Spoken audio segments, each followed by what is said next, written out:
Seigneur soit avec vous. et avec votre esprit. Évangile de Jésus-Christ selon saint Matthieu. Gloire à toi, Seigneur. En ce temps-là, à la naissance de Jean-Baptiste, Zacharie, son père, fut rempli d'Esprit Saint et prononça ces paroles prophétiques. Béni soit le Seigneur, le Dieu d'Israël, qui visite et rachète son peuple. Il a fait surgir la force qui nous sauve dans la maison de David, son serviteur, comme il avait dit par la bouche des saints, par ses prophètes depuis les temps anciens. Salut qui nous arrache à l'ennemi, à la main de tous nos oppresseurs. Amour qu'il montre envers nos pères, mémoire de son alliance sainte. Serment juré à notre Père Abraham de nous rendre sans crainte, afin que, délivrés de la main des ennemis, nous le servions dans la justice et la sainteté, en sa présence tout au long de nos jours. Toi aussi, petit enfant, tu seras appelé prophète du Très-Haut. Tu marcheras devant à la face du Seigneur et tu prépareras ses chemins pour donner à son peuple de connaître le salut par la rémission de ses péchés. Grâce à la tendresse, à l'amour de notre Dieu, quand nous visitons l'astre d'en haut, pour illuminer ceux qui nous habitent, pour illuminer ceux qui habitent les ténèbres et l'ombre de la mort, pour conduire nos pas au chemin de la paix.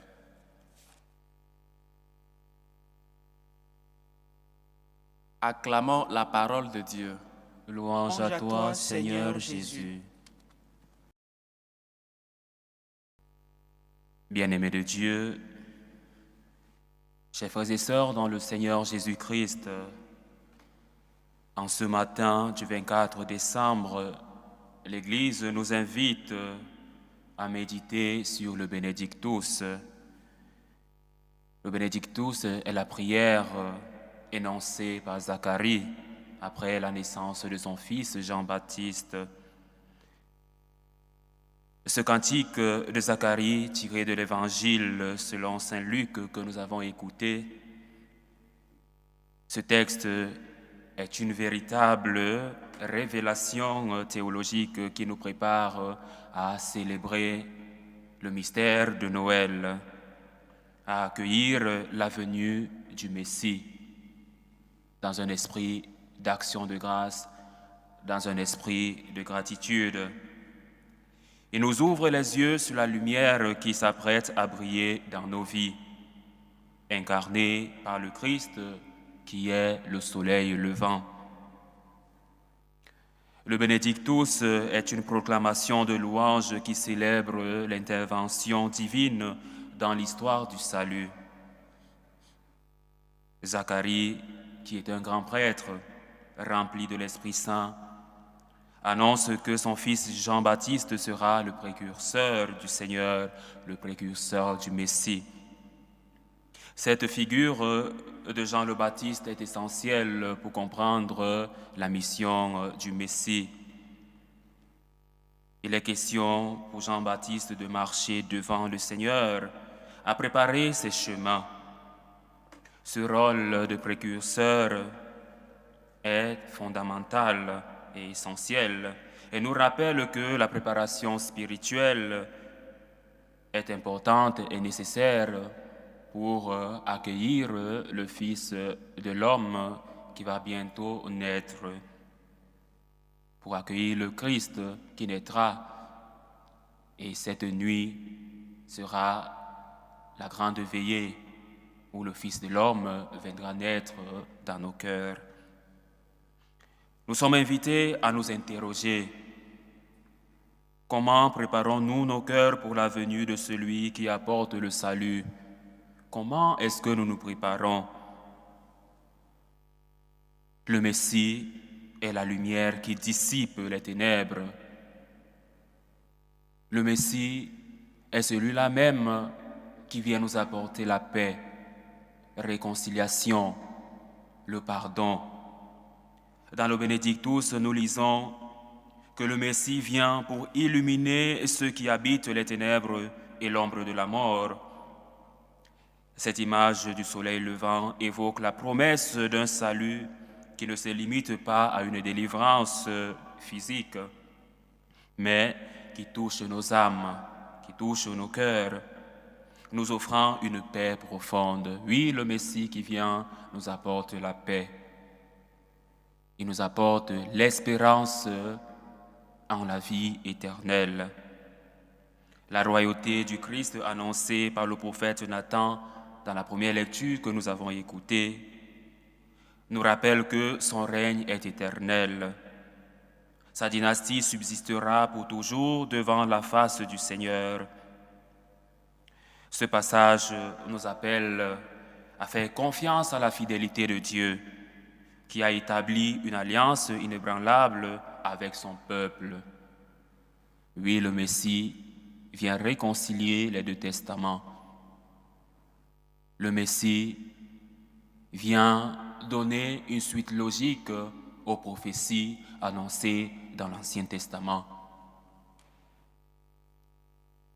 Pour cela, il est important de nous préparer spirituellement pour accueillir le Fils de l'homme.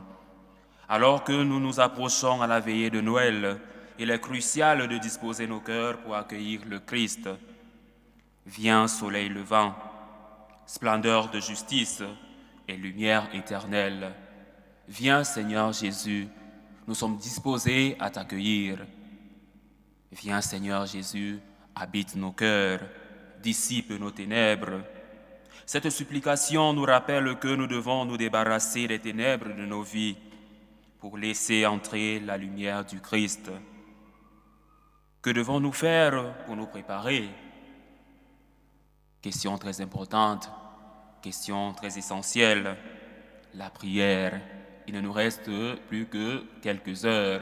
Il est important de nous mettre en prière, nous connecter à ce mystère, au mystère de Noël. Il est important de prier et de demander à Dieu de nous sanctifier, qui nous apporte la sainteté. Intensifions notre vie de prière, prenons le temps de nous recueillir et de méditer sur la parole de Dieu. Demandons la grâce de reconnaître les chemins que le Seigneur veut tracer dans nos vies. Demandons-lui sa volonté dans nos vies. La réconciliation. Préparons-nous à recevoir le salut en nous réconciliant avec Dieu et avec nos frères. La rémission des péchés est un cadeau que le Christ nous offre. Ne le refusons pas. Il est important pour ceux qui ne l'ont pas encore fait de confesser leurs péchés pour que le Christ qui vient nous trouve préparés et disposés à l'accueillir avec des cœurs propres et déchargés de tout péché. Il est aussi important de pratiquer l'amour et la charité, faire des dons aux pauvres, aux orphelins, parce que le Christ qui vient va naître dans une étable, dans une pauvre crèche, mystère de l'humilité et de l'abaissement divin. Nous vivons cet amour fraternel qui nous unit par la charité, par des actes concrets. Partageons avec ceux qui sont dans le besoin, car c'est l'amour que nous témoignons de la lumière du Christ. C'est de l'amour et dans l'amour que nous témoignons de l'amour reçu, de l'amour que le Christ nous a généreusement donné. Et nous répondrons à cet amour par gratitude et par action de grâce. Et Zacharie l'a compris. À la naissance de son fils Jean-Baptiste, il s'exclame, il prononce des paroles d'action de grâce. Béni soit le Seigneur, le Dieu d'Israël. Sommes-nous prêts à bénir le Seigneur pour son incarnation? Sommes-nous à bénir le Seigneur pour avoir accepté de partager notre condition humaine, de partager notre pauvreté, notre misère? Sommes-nous disposés à cela? Il est donc important de s'émerveiller face à un tel mystère, le mystère de l'incarnation, le mystère où Dieu se fait homme. Il est important de s'émerveiller, d'être dans l'action de grâce, d'être dans la joie. Oui, le Messie qui vient nous apporte la joie, il nous apporte l'allégresse. Réveillons nos cœurs d'enfants pour accueillir l'émerveillement de la naissance du Sauveur. La simplicité de Bethléem, de l'étable, nous enseigne que Dieu se révèle souvent dans l'humilité, dans l'abaissement. Notre Dieu est le Dieu de l'humilité. Il est le Dieu de la kénose, de l'abaissement. Chers frères et sœurs en Christ, en ce jour, la liturgie nous appelle à contempler le mystère de l'incarnation. Le Christ, soleil levant, vient nous visiter. Avec tendresse et avec amour, il vient dissiper nos ténèbres. Préparons-nous à accueillir cette lumière qui dissipe nos ténèbres et nous conduit sur le chemin de la paix. Que notre prière soit celle du psaume de ce jour. Mon amour, Seigneur, sans fin, je le chante.